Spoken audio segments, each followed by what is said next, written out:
tu passes le TOEIC bientôt, tu dois connaître cette expression par cœur. Her interest, blablabla, renewable energy solutions has led to many innovative projects. Interest to, in, of ou for. Alors là, c'est un petit peu du par cœur, d'accord? En fait, il faut savoir que dans ce contexte de phrase, on dit her interest in renewable energy solutions et non pas tout le reste. Alors, on pourrait avoir of, mais ce serait dans un contexte différent, d'accord? Ce serait genre par exemple the interest of the students is high, tu vois, genre l'intérêt des étudiants, genre quelque chose comme ça, tu vois.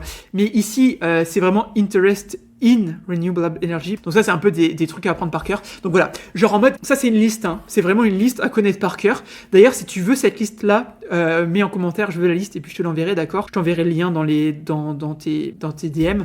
Il y a vraiment des listes qui existent, donc interest in, donc ça c'est la liste des noms suivis d'une préposition en fait. Et puis bah du coup, on dit interest in, avoir un intérêt pour. D'accord?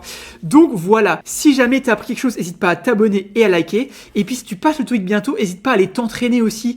Nous, on a créé une plateforme d'entraînement spécialisée dans le TOEIC, donc spécialisée pour l'entraînement au TOEIC. Donc pour ça, tu peux y accéder sur www.top-students.com, donc students avec un S, ou tu tapes sur Google Top Students TOEIC, hein, t'es assez grand, tu trouveras. Donc voilà, genre n'hésite pas à aller t'abonner, à aller t'inscrire, c'est gratuit, hein, l'inscription elle est gratuite, tu pourras déjà t'entraîner à 5 questions par jour, etc. T'as plusieurs questions par jour, t'as aussi d'autres fonctionnalités sympas, donc va voir, t'as aussi les cours si ça t'intéresse. Et puis bah du coup, moi je te dis à demain pour une nouvelle vidéo TOEIC. Allez, ciao!